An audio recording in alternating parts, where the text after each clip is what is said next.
உங்களோட ஜாதகம் சார். கன்னி லக்னம், கடகராசி, பூச நட்சத்திரம். இப்ப நடக்கிற திசை அப்படின்னு பார்த்துட்டீங்கன்னாலும் உங்களுக்கு சூரிய திசையில சந்திர புத்தி போகுது. ஓகேவா?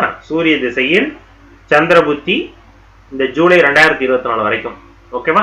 இந்த சந்திரன் உங்களுக்கு சனியோட இணைஞ்சிட்டாரே, கடகராசி அஷ்டம சனியாச்சே, இப்படிலாம் சொல்லிக்கிட்டு இருக்கலாம்.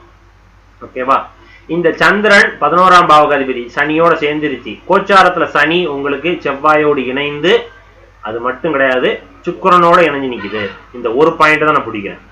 சரிங்களா? அது இந்த செவ்வாய்க்கிழமைன்னு சொல்றீங்க. செவ்வாய்னா இந்த வர்ற செவ்வாய். ஓகேவா? அதான் நீங்க இந்த செவ்வாய் தான் சொல்றீங்க, இல்ல டேட் எதுவும் கொடுத்துருக்கீங்களா? எதுவும் கொடுக்கல. செவ்வாய்க்கிழமை செய்ய இருக்கிறார்கள். எஸ், செவ்வாய்க்கிழமைன்னு சொல்லிட்டீங்க. ஸோ அப்போ கன்ஃபார்மா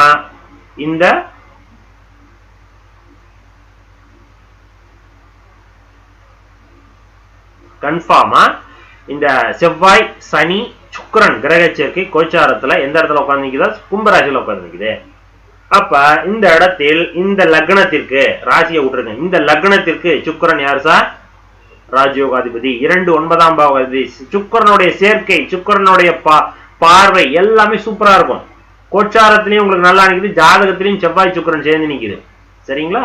சோ அப்ப என்ன ஆகுது? சனியினுடைய தொடர்பு 6ஆம் இடம், மறை உறுப்புகள் அப்படிங்கிற அடிப்படையில் இந்த சுக்கிரன் சேரும் பட்சத்தில் அதுல பிரச்சனைகள் சால்வ் பண்ணுது. நடக்கிறது சந்திர புத்தி. சந்திரன் சனி சாரம் 6ஆம் இடத்தோடு தொடர்பு. 6ஆம் இடத்தில் கோச்சார சனி செவ்வாய் சேர்ந்துச்சுன்னா பிரச்சனை. ஓகேவா? சுக்கிரன் சேர்ந்துக்கும் போது அந்த பிரச்சனையை சால்வ் பண்ணுது.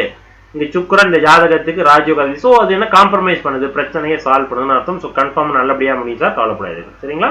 பை கோச்சாரம் அது இந்த வாரம்னு சொல்லிக்கிறீங்க, வர செவ்வாய்னு. ஸோ இந்த மாதம் முழுவதும் ஒரு 10-15 நாட்கள் உங்க சுக்கிரன் அங்கதான் நிக்கிறார். ஸோ கும்பராசியில் தான் நிக்கிறார். ஸோ கன்ஃபார்மா உங்களுக்கு ஃபேவரட்டா தான் இருக்கும், கவலைப்படாது. சரிங்களா? பயப்படாதீங்க சார்.